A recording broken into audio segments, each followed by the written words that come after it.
네, 반갑습니다. 이동훈입니다. 어, 아티스트를 위한 컴퓨터 그래픽스 최적화 이론, 주제로는 네 번째 주제입니다.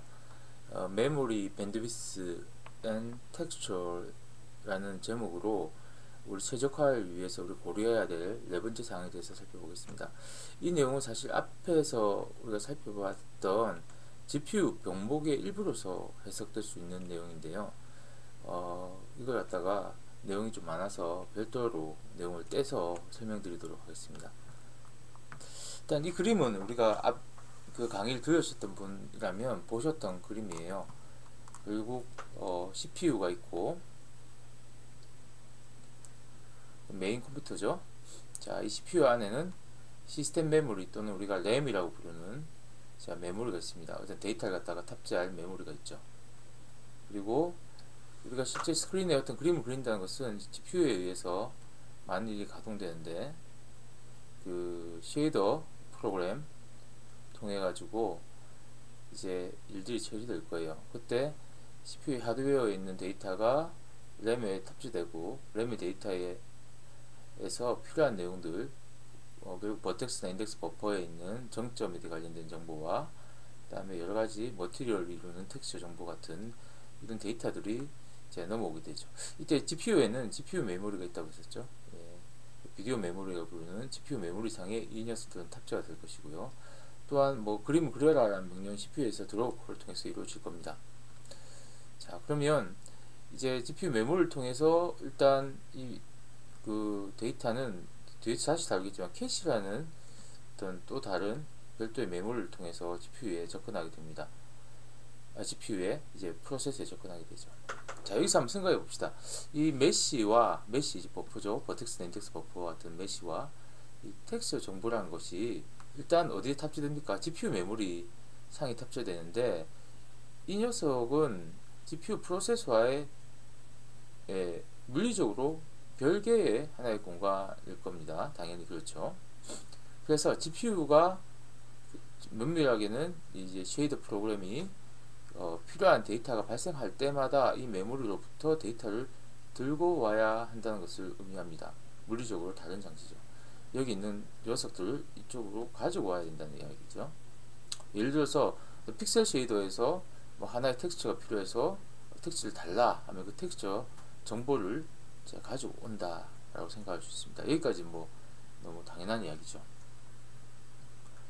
자, 이때 우리가 결국은 메모리 억세스라는 게 발생합니다. 아까 말했던 비디오 램의 메모리에 접근해서 어떤 데이터를 들고 오는 건데, 이건 여러분들 쉽게 생각하시면 인터넷에서 우리가 어떤 파일을 다운로드 받는 거하고 동일한 이야기를 볼 수 있습니다.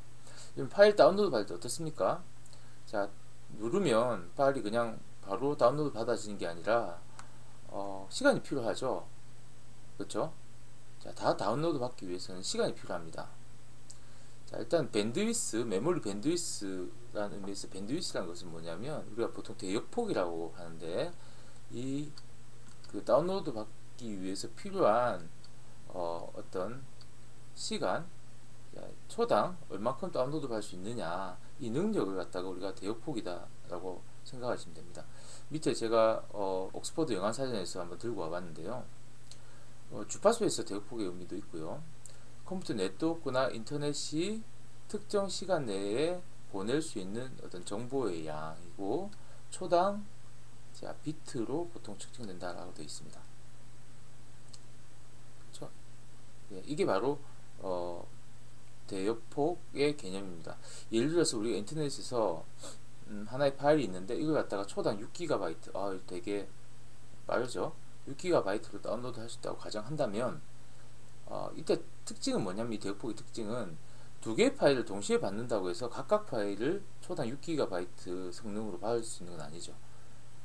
두 개의 파일이라면 각각 3GB로 다운로드 가능할 거고요.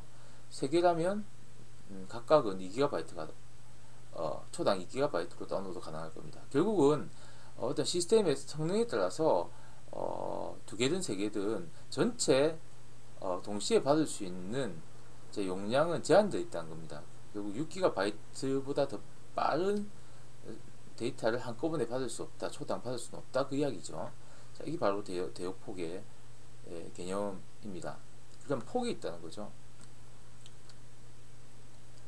근데 이게 이제 우리가 알고 있듯이 뭐 인터넷에 파일 다운로드 받는 거 말고도 GPU 상에서 자 메모리를 액세스할 때도 동일한 성질을 가집니다. 즉 앞에서 말한 것처럼 쉐이드 프로세서가 GPU 메모리한테 뭘 달라고 했을 때 그 데이터를 줄 때 자 초당 얼만큼 많은 데이터를 한꺼번에 전송할 수 있느냐, 이 바로 자 GPU 메모리 액세스에서의 메모리 대역폭, 즉 메모리 밴드위스가 됩니다. 어떤 데이터가 넘어올 수 있습니까? 자, 기본적으로 정점의 데이터, 인덱스나 버텍스 버퍼에 있는 데이터들이 자 이런 요구를 해서 들어올 수 있겠고요. 또한 어떤 텍스처 데이터, 자 이미지 데이터들이죠. 자 이것도 GPU가 요청하면 제가 GPU 메모리에서 줘야 되는데 여기는 물리적인 시간이 걸리고요. 자 이런 데이터가 한 개가 아니거든요. 여러 개의 데이터가 동시에 요청됐을 때 결국 한정된 제한된 메모리 밴드위스를 공유하는 자 이런 구조로 되어 있습니다. 다행히도 인터넷보다 이 GPU 메모리 밴드위스는 상당히 큽니다. 즉 무지 빠릅니다. 플레이스테이션 4 메모리 밴드위스를 기준으로 하자면 초당 176GB 정도 엄청난 양의 데이터를 가져올 수 있다고 합니다. 이게 엄청난 양이지만 자 사실은 그 많은 텍스처에 접근하는 쉐이드의 경우에는 자 이것 또한 부담이 될 수가 있어요. 자 텍스처 데이터 한 개, 사진 한 장만 하더라도 2028에 2028 하더라도 어마무시한 데이터 양이거든요. 이런 게 한두 개가 아니라 10개가 쓰인다면 사실 인덱스나 버텍스 버퍼에 있는 정점 데이터와 비교했을 때는 훨씬 더 큰 어떤 데이터 양이 됩니다.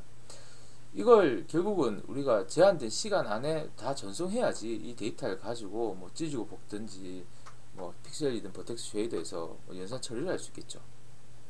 결국 충분한 밴드위스를 확보했느냐, 자 이게 또한 우리가 이 그래픽에 있어서 최적화에 있어서 성능에 아주 큰 영향을 미치게 되고요. 우리가 자 이러한 경우의 문제를 갖다가 메모리 밴드위스 바틀렉이다, GPU 바틀렉의 일종입니다. 메모리 밴드위스 바틀렉이라고 우리가 부릅니다. 자 그러면 이 문제를 어떻게 해결하느냐, 일단은 메모리 밴드위스 개념을 살펴봤고요. 아까 그림에서 우리가 캐시라는 개념이 있었는데요. 캐시라는 개념을 설명할 건데요.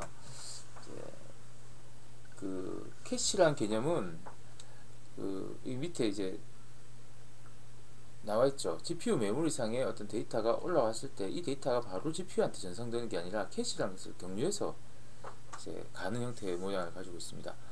컴퓨터 시스템의 성능을 향상시키기 위해서 별도로 탑재된 일종의 메모리이자 하드웨어 캐시다라고 되어 있는데, 이런 캐시 많이 들어봤죠? 어디서 들어봤습니까? 우리 인터넷을 사용할 때 어떤 웹사이트를 접속하면 자 그 웹사이트의 서버로부터 데이터를 들고 와서 화면에 뿌리게 될 겁니다. 근데 우리가 한번 그 데이터를 받았을 때 그 데이터를 갖다가 보통 하드웨어에다 저장해 놓고 실질적으로 그 사이트를 재접속했을 때는 그 서버에 접속하지 않고 미리 다운로드 받은 데이터를 갖다가 화면에 그냥 뿌려주는 경우가 있어요. 자, 이걸 캐시 데이터라고 보통 부릅니다. 아마 많이 들어보셨을 것 같습니다. 이와 같은 이야기가 바로 이 컴퓨터 상에서도 존재하는 바로 캐시에 관련된 이야기입니다. 여기서 설명을 좀 더 하자면, 그러면 어떤 특징이냐, 아까 말한 것처럼 대부분 프로그램은 한 번 사용한 데이터를 다시 사용할 가능성이 높고, 또한 내가 어떤 데이터에 접근했을 때 그 주변의 데이터도 곧 사용할 가능성이 높은 데이터 지역성, 우리가 로컬리티라고 하는데, 이 로컬리티를 가지고 있기 때문에 우리가 GPU에서 뭐 하나의 텍셀을 가져와라고 하더라도 이 GPU 메모리상에서 곧 딱 하나의 텍셀만 자 GPU에 넘겨주는 것이 아니라 그 주변에 자 있는 그 텍셀 정보들도 같이 넘겨줘요. 자, 이 데이터가 어떻게 캐시에 담긴단 말이지. 그래서 지금 당장은 이 가운데 있는 것들이 GPU에 전송되겠지만 아마 GPU는 그 다음에 요구한 데이터들이 이 데이터 중에 일부일 가능성이 되게 높습니다. 그러면 실제로 GPU 메모리를 갖다가 액세스하지 않고 캐시에 있는 이 데이터를 갖다가 바로 들고 오면 되겠죠. 장점은 뭐냐면 이 캐시가 GPU 메모리보다 같은 메모리인데 속도가 무지막지 빠르다는 겁니다. 거의 실시간에 이루어지는 게 이 캐시 메모리의 특징입니다. 왜? 그렇다면 뭐 우리 메모리 갖다가 캐시로 쓰지 굳이 VRAM 자체를 갖다가 같은 메모리라면 속도 차이가 나는 VRAM과 캐시를 따라줄 필요가 있느냐 생각할 수 있는데 문제는 돈이죠. 돈입니다. 보통 이 메모리라는 게 이제 DRAM이란 거와 SRAM이란 거 나눠지는데요. 이 DRAM이란 게 우리가 일반적으로 쓰는 그 메모리입니다. 메모리입니다. 일단 CPU에 있는 메모리, 우리가 알고 있는 CPU에 있는 메모리. 자, 이거는 가격이 싸고 용량 대비 크기가 작지만 속도가 느립니다.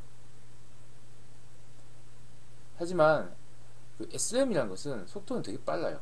아까 말한 캐시에 사용되는 메모리가 이 SRAM인데요. 하지만 가격이 되게 비쌉니다. 또 용량 대비 크기가 크다는 단점이 있습니다.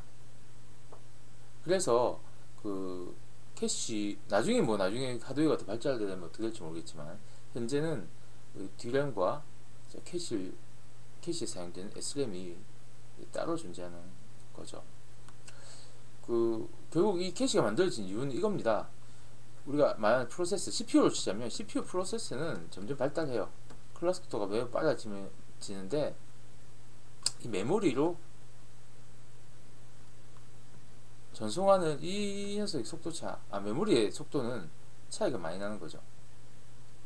메모리가 일을 처리하는 속도는 엄청나게 차이가 많이 납니다. 따라서 CPU가 아무리 발달하더라도 맨 메모리에서 데이터를 빠르게 제공해주지 못하는 단점이 있어요. 이해가십니까? 따라서 이 데이터를 빨리 좀 전송하기 위한 중간자 역할로 존재하는 것이 바로 캐시입니다. 한번 데이터가 캐시에 들어가면 캐시에 있는 데이터들이 로컬리티를 이용해서 빠르게 접근할 수 있기 때문에 그렇죠. 캐시는 보통 우리 L은 레벨인데요. L1 캐시, L2 캐시, L3 캐시 이렇게 좀 구분되어 있는데요. 지금 현재 L3 캐시는 좀 안 쓰는 추세이고 L1과 L2가 많이 쓰입니다. L1은 가장 고성능입니다. 그리고 가장 비싸요. 그래서 제일 작은 용량을 차지하는 녀석이겠죠. 그 다음에 있는 게 L2인데 L2는 L1보다 용량이 큽니다. 하지만 L1에 비하면 약간 더 느린 녀석이 L2입니다. 그래서 데이터를 갖다가 우리가 액세스할 때 제일 먼저 L1 캐시에 이 데이터가 내가 찾으려는 데이터가 있는지 먼저 확인을 하고요. 없으면 L2 캐시를 보고요. 또 없으면 L3 캐시를 봅니다. 그것도 없으면 이것도 캐시 미스라고 하는데 캐시 미스가 난 경우에는 우리가 메모리에서 데이터를 들고 와야 되는 그런 형태입니다. 일반적인 듀얼 코어 프로세서에는 각각 코어마다 L1 캐시가 하나씩 달려 있고요.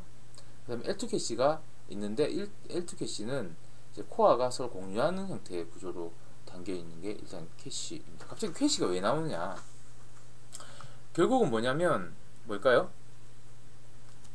이 구조에서 데이터를 갖다가 GPU 메모리를 통해서 바로 들고 오는 이 메모리 밴드위스가 발생하는 건데 이 캐시를 어떻게 잘 사용하면 우리 밴드위스를 줄일 수가 있거든요. 캐시를 사용한다는 것은 밴드위스가 거의 없다라고 볼 수 있어요.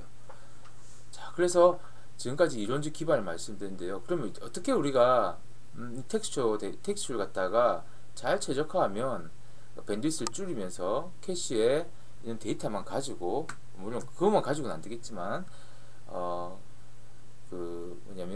밴드위스를 최소화시키면서 할 수 있는지 그 내용을 살펴보도록 하겠습니다. 그 내용은 다음 강의 챕터에서 살펴보도록 하죠. 일단 오늘 메모리 밴드위스의 개념과 캐시에 관련된 기본적인 구조에 대해서 간략하게 설명드렸습니다. 네, 감사합니다.